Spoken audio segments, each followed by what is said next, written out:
I wonder if you can think of a time when you received really, really good news.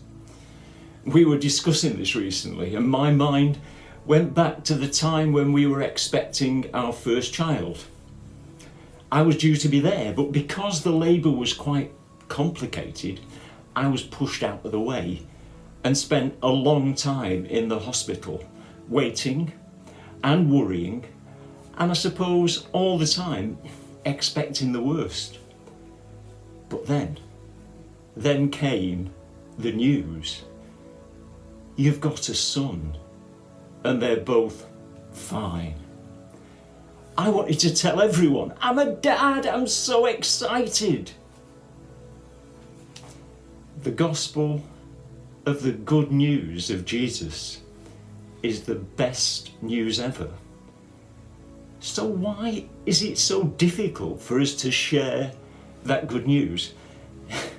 There are many reasons.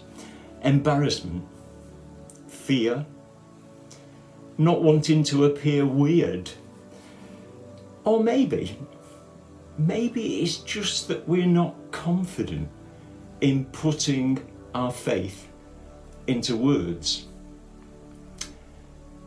In an interview with Hannah Steele, the author of our Lent book, Archbishop Justin Welby said that when he went out and about preaching, he would often ask the congregation to turn to the person next to them and in 1 minute say, why are you a Christian and what difference does it make?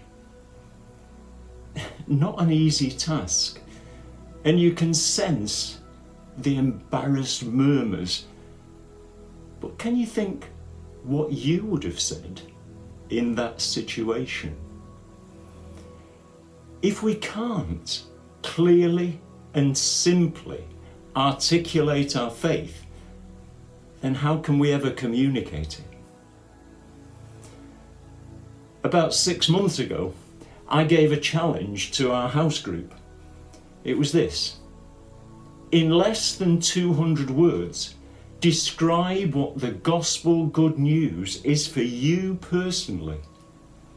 But you're not allowed to use any jargon or any churchy language.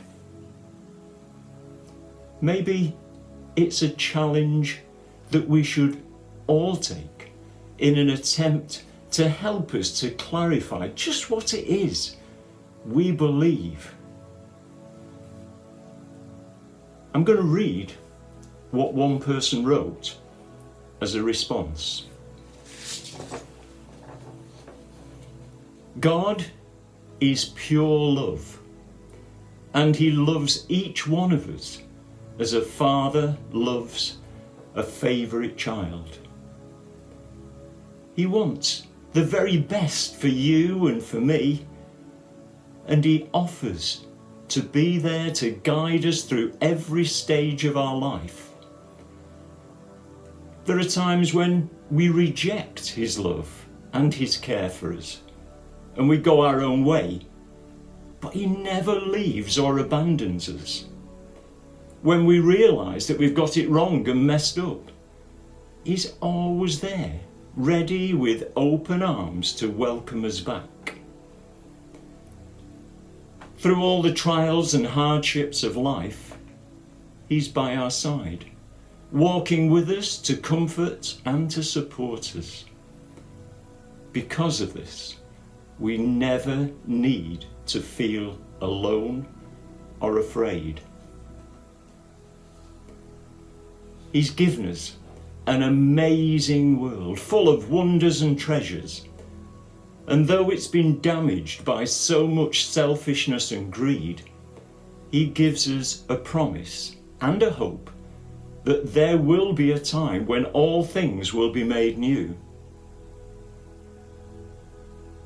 Because we are loved by God, we can know what it is to experience real joy and peace, even in the hardest of times. And we can find true purpose and direction for all our lives as we live in connection with him.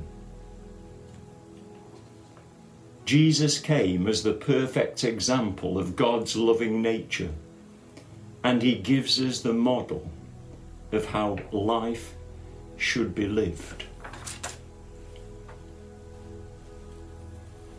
As we've been thinking about evangelism over the Lent period, I've become more and more frustrated with that word evangelism. It has so many negative stereotype images. If we think that rather than doing evangelism, we are simply sharing the love of Jesus, then telling the story flows naturally out of the way we live, reaching out to those around us with the love of Jesus in simple friendship, serving, praying, and then at the right moment we can simply and honestly share our good news story.